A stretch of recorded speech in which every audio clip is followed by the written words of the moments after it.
Fuck you. Git.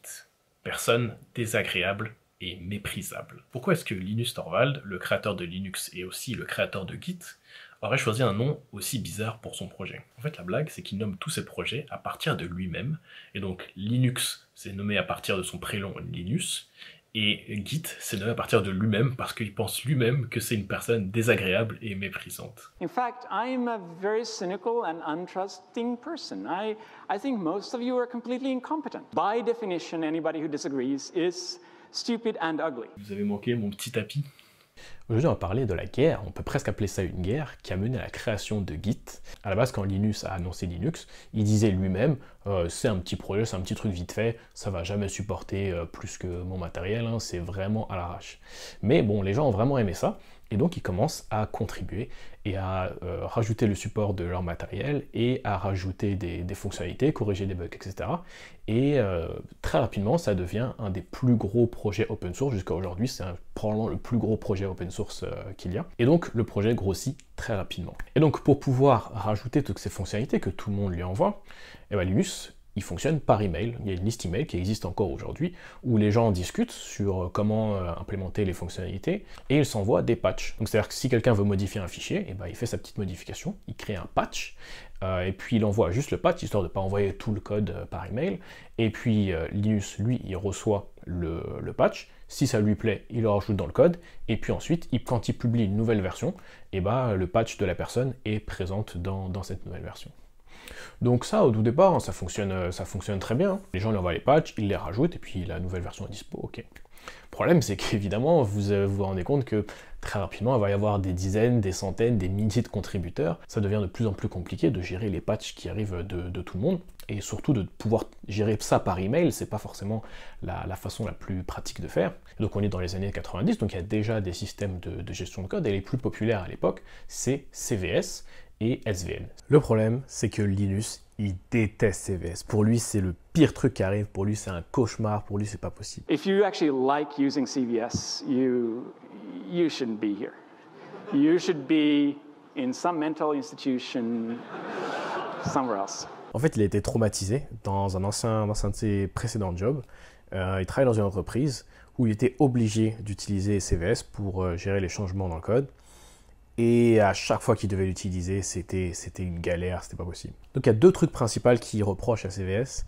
Le premier, c'est que dans CVS, les changements sont enregistrés par fichier. Donc imagine que tu vas ajouter une fonctionnalité dans ton application. Tu vas aller changer 4 ou 5 fichiers dans ton appli pour ajouter ta fonctionnalité. Et ben dans CVS, ça va être comme si tu avais fait 4 ou 5 changements. Parce qu'il va détecter qu'il y a 4 ou 5 fichiers qui ont été changés. Alors qu'en vrai, c'est un seul changement, c'est un seul ajout de fonctionnalité. Et ce qui fait que quand ça s'accumule, quand tu as beaucoup de changements, etc., bah, ça devient très compliqué de savoir quel changement correspond à quel commit en gros. Et bref, ça devient difficile de s'y retrouver. Deuxième truc, et ça c'est de loin le pire pour lui, c'est les merges. Créer une branche, au niveau des performances, c'est vraiment pas terrible avec CVS. Créer une branche, nous on est habitué, si tu utilises Git par exemple, créer une branche, tu penses même pas, c'est instantané quoi. Alors que dans CVS, créer une branche, ça peut prendre genre, je sais pas, 30 secondes, une minute quoi. Quand tu as beaucoup de code, beaucoup d'historique, ça peut prendre pas mal de temps. Et si c'était encore que ça serait pas si grave, c'est qu'au moment de merger cette branche, c'est-à-dire de prendre les changements dans une branche pour les mettre dans master par exemple, et bah c'est une galère, c'est vraiment trop chiant. Au point que Linus va dire, moi je préfère largement récupérer les patchs que les gens m'envoient par email et de les merger manuellement, moi à la main. C'est 10 fois plus simple que d'utiliser CVS pour merger ces changements. Donc ça vous montre à quel point il déteste CVS, à quel point pour lui c'est de la grosse merde quoi. Et donc il reste SVN, Subversion, sauf que quand on va sur le site de Subversion, la headline, le slogan un peu on va dire, c'est Subversion, c'est CVS mais en bien. Sauf que pour Linus, CVS c'est pas possible, on peut pas fixer CVS. When I say I hate CVS with a passion, I have to also say that if there are any SVN users in Subversion, users in the audience, you might want to leave. CVS, c'est irrattrapable. Tu peux pas bien faire CVS. C'est fondamentalement pété. Tu peux rien faire. Et donc SVN, le projet, il a été créé pour fixer les problèmes de CSV, sauf que bah, ça reprend quand même les mêmes concepts Et même si par exemple il y a certains problèmes qui sont réglés, comme par exemple les performances pour créer des branches, etc., fondamentalement, la façon dont les merges sont faits, ça ne convient pas à Linux, c'est trop chiant, c'est trop lent, et c'est des problèmes à chaque fois. Mais pendant ce temps-là, on a toujours notre problème, que gérer les changements par email, c'est pas top. Et comme le projet grossit, et Linus il commence à avoir la pression des autres gens qui commencent à lui dire, bon quand même, c'est bien gentil, mais il faudrait quand même trouver un autre système, quoi. Et puis en plus de ça, Linus, lui, ça lui prend tout son temps de merger les pages des gens, etc. C'est vraiment super chiant. Et donc, finalement, il finit par craquer et il finit par regarder ce qu'il fait. Donc déjà, CVS, c'est dead. SVN, c'est basé sur CVS, donc on n'en parle même pas. Et il regarde ce qui se fait ailleurs. Il y a d'autres projets open source, il y a d'autres projets commerciaux, mais il n'y a pas grand-chose qui lui parle, jusqu'à ce qu'il finisse par trouver quelque chose. Et donc, un jour, il annonce, il dit, bon, ça y est les gars, maintenant on va utiliser BitKeeper. Et donc là, les gens, ils se disent, ok, BitKeeper, qu'est-ce que c'est? J'avais entendu parler. Puis là, ils commencent à regarder. Et là, à leur effroi, ils découvrent que BitKeeper n'est pas un logiciel open source. C'est un logiciel commercial, qui est payant en plus. Alors là, dans toute l'équipe, la plupart des contributeurs principaux de Linux, il y a le club des barbes fouillés, comme je disais tout à l'heure, là, pour eux, c'est la fin du monde. C'est comme, non, c'est impossible, genre. Pour eux, un logiciel pas open source, c'est pire que le Corona, et ça n'approche pas à moins de 5 mètres, quoi. Et donc, ils sont tous horrifiés, et c'est la guerre. C'est là, comment les gens commencent à s'embrouiller, pourquoi tu utilises un truc open source, etc. Non. Sauf que lui, ils disent, bon, moi, c'est le meilleur truc que j'ai utilisé. Avec BitKeeper, les merges sont super faciles. En plus, c'est un programme qui est un petit peu décentralisé. Donc moi ça me simplifie énormément la vie, donc on va utiliser ça, c'est le meilleur outil que moi j'ai trouvé, j'en ai rien à foutre si vous êtes content, si vous n'êtes pas content, c'est BitKeeper. En plus de ça, il s'est arrangé avec le créateur de BitKeeper, le développeur de BitKeeper, qui s'appelle Larry McVoy, et donc Larry, il leur a dit, bon ouais, moi je vous aime bien les gars, j'aime bien l'open source, tout ça et tout, sauf que BitKeeper, c'est mon gagne-pain, c'est mon entreprise, c'est comme ça que je gagne ma vie, donc je vais vous donner une licence gratuite, vous avez le droit d'utiliser pour $0. Par contre, la licence, il faut que vous l'acceptiez. Et dans cette licence, il y a deux contraintes. Tu n'as pas le droit de reverse engineer mon programme, c'est-à-dire que tu n'as pas le droit de le décompiler ou d'essayer de comprendre comment est-ce qu'il fonctionne. Et deuxièmement, tu n'as pas le droit de faire un logiciel qui est en compétition avec mon logiciel. Donc en gros, tu n'as pas le droit de faire un autre système de gestion de code. Et lui, Linus, il voit ça, il se dit, c'est correct, je n'ai pas que ça à faire de décompiler ton truc. Et deuxièmement, c'est pas dans mes projets de faire un logiciel de gestion de code. Moi, je suis à fond sur Linux, donc c'est bon. Moi, ça me va, deal, $0, c'est parfait. Et donc, ça ne plaît pas à tout le monde, évidemment, mais bon, les gens s'y font, et puis ils commencent à utiliser ça pour pouvoir gérer Linux. Ça se passe relativement bien, jusqu'à ce qu'un jour, ce qui devait arriver, arriva. Un des contributeurs principaux, du nom de Andrew Tridgell, on va l'appeler Andrew, parce que je ne sais pas comment prononcer son prénom. Lui, Andrew, c'est le créateur de Samba. Pour ceux qui ne connaissent pas, c'est le protocole qui permet de communiquer avec les serveurs de fichiers SMB de Windows.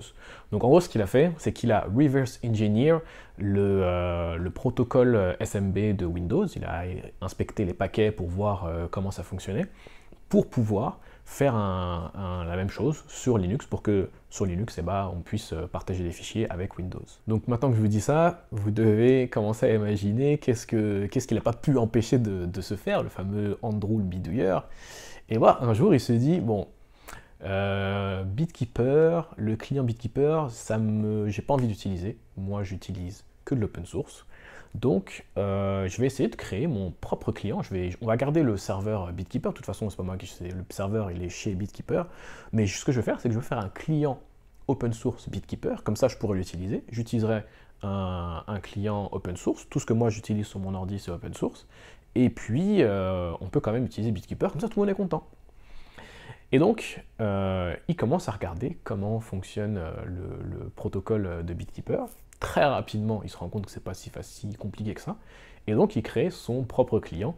Et en grande pompe, très fièrement, il annonce à tout le monde, « Salut les gars, j'ai créé un client BitKeeper open source. C'est pour moi, faites-vous plaisir. » Alors là, évidemment, Larry, lui, il n'est pas content. Lui, il n'est pas content du tout. Il est comme, mais vous vous foutez de ma gueule. Je vous avais dit, il y a une licence que vous avez acceptée qui vous disait pas de reverse engineer et de ne pas faire de produits compétiteurs, et vous faites exactement la même chose, vous vous foutez de ma gueule. Sauf que la réponse de Andrew, c'est que Andrew, c'est un petit malin, il se dit, la licence, c'est ceux qui ont utilisé tes programmes qui l'ont accepté. Or, moi, je n'ai jamais utilisé ton programme. Me suis simplement connecté en telnet à ton serveur, et puis j'ai tapé la commande help, et il se trouve que j'ai eu une liste d'autres commandes que j'ai pu utiliser, et puis c'est avec ça que j'ai créé mon client. J'ai jamais utilisé ton client BitKeeper, donc j'ai jamais accepté la licence, donc je fais ce que je veux, donc je t'emmerde. Sauf qu'évidemment, Larry, avec lui, il s'en fout. Il s'en fout que tu as accepté, tu n'as pas accepté la licence, le détail de je sais pas quoi. Il leur a fait confiance de ne pas le fourrer. Et lui, il se sent fourré. Donc il se dit, bon, maintenant, vous savez quoi, la licence que je vous donnais gratos, j'annule. Maintenant, vous démerdez, je m'en fous, vous n'utilisez plus BitKeeper. Alors là, le projet Linux, il est un petit peu dans la merde, quoi. Et Linus Torvald, lui, il est pas content. Donc il y a des embrouilles, évidemment, des petites embrouilles à droite à gauche. Putain, t'es un connard, pourquoi t'as fait ça? Non mais toi aussi, pourquoi tu fais pas de l'open source? Non mais toi aussi, nanana, pourquoi tu cherches la merde? Donc ça s'embrouille, évidemment. Donc au final, de toute façon, on n'a pas le choix, hein. Ils finissent par retourner au système d'avant, ce qu'ils utilisaient 2 ans auparavant, le système des patchs par email. Alors là, déjà qu'avant ça les saoulait un petit peu, là après avoir goûté un petit peu au système de gestion de code, là ça plaît à personne, et encore moins à Linus Torvald parce que lui il se sent vraiment barbé, et en plus de ça il a une quantité de travail qui lui est rajoutée, devoir merger tous les patchs de tout le monde qui est colossal et qui est... c'est trop chiant, quoi. À la fin de cette version de Linux là, donc une fois que la version, alors je sais plus si c'était à 2.4 ou 2.6, bref on s'en fout, ils finissent de délivrer cette version, Linus, il envoie un message à tout le monde, ils disent, bon les gars, vous m'avez saoulé, moi c'est fini, je pars en vacances, pendant 2 semaines, vous m'oubliez, vous me cassez pas les couilles. Et donc il se casse. Il ferme sa boîte mail, il débranche son câble ADSL, son modem 56K, et il s'enferme dans sa cave. Et dans sa cave, là, il commence à s'énerver. Il prend son clavier, son ordi, et là, il se tue, il code pendant 2 semaines, back à back, sans arrêt, sans interruption. Et au bout de 2 semaines, il annonce à tout le monde, ok les gars, j'ai résolu notre problème, j'ai inventé le programme Git. Et donc il commence à expliquer tous les avantages de Git par rapport à tous les autres trucs, et principalement par rapport à BitKeeper, parce que pour lui BitKeeper avant Git c'était le top du top. Et le premier avantage c'est que c'est distribué. BitKeeper il me semble lui était déjà distribué, mais pour lui c'est déjà quelque chose de fondamental. Il faut qu'un système de gestion de code soit distribué pour que les gens puissent être indépendants et puissent travailler hors ligne. Même si tout le monde a Internet, etc., le fait que les gens doivent échanger par email, s'accorder, etc., ça fait qu'ils ne sont pas tant en ligne que ça. Et donc, pour lui, il faut que ça soit distribué. Et surtout, ça permet aussi d'être non bloquant. Avec CVS, il y a un concept de commit write. Donc, en gros, on donne la permission à quelqu'un de faire un commit parce que par défaut, c'est pas tout le monde qui peut faire un commit. Si on donne le droit à tout le monde de faire des commits, et ben là c'est c'est le bordel, c'est un cauchemar. Et quand on donne le droit à juste certaines personnes de pouvoir faire un commit, et ben ces personnes deviennent un goulot d'étranglement. C'est elles qui doivent faire tous les merges en gros. Et faire un merge dans CVS, c'est une catastrophe. C'est plus chiant selon Linus de le faire manuellement. Et donc c'est là où est le gros avantage de Git aussi, c'est que les merges sont très rapides et très faciles, voire même automatiques dans la plupart des cas. On peut très facilement créer une branche, c'est très très rapide par rapport à CVS où c'était un problème. Et ça change tout, parce qu'on va pouvoir faire autant de branches qu'on veut, on peut avoir 10 branches, 50 branches, 2000 branches si on a envie. Parce que c'est pas grave, on sait qu'on va pouvoir merger facilement. Et ça délègue un petit peu les responsabilités. Par exemple, il donne un exemple, si quelqu'un fait des changements sur la partie réseau de Linux, et ben, il peut le faire dans sa branche à lui, il n'est pas bloqué, il n'a pas une question de j'ai les droits, j'ai pas les droits, etc. Il fait tous les changements qu'il veut dans son repo. Son repo, il est aussi important que tous les autres, puisque c'est distribué, il n'y a pas de repo maître ou quoi. Donc il fait tout ce qu'il a besoin. Il peut committer autant de fois qu'il a besoin, faire autant de branches qu'il a besoin s'il veut essayer quelque chose, puis finalement ça l'intéresse pas, bref, il fait comme il veut. Une fois qu'il a tout fini, il publie sa branche et il dit à tout le monde, ok, bon bah les gars, j'ai fait rajouter cette fonctionnalité-là dans telle branche, essayez-la, je pense qu'elle est mieux que la branche originale. Et donc la personne qui est responsable du réseau pour Linux, elle peut regarder cette branche, si elle lui plaît, l'inclure dans sa branche à lui où il est en train de travailler, donc la branche du mec qui gère le réseau.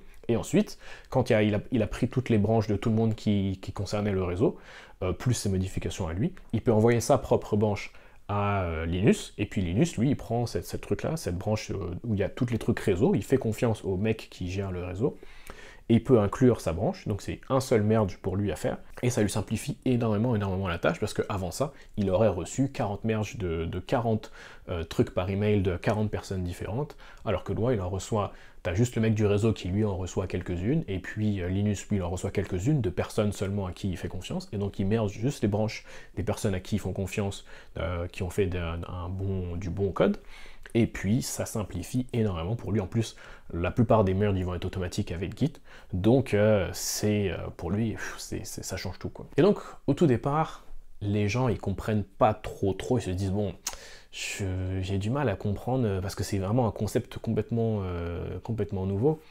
Je vois pas trop en quoi c'est mieux que les autres. Je vois pas trop en quoi c'est mieux que les autres outils, sachant qu'en plus, c'est quand même compliqué à utiliser ton truc. Et parce que, en fait, Linus, lui, c'est un kernel développeur, donc le code qu'il fait, c'est un code du turfu que presque personne ne peut comprendre. Et puis surtout, lui, il n'a pas prévu pour que ce soit un outil super facile à utiliser.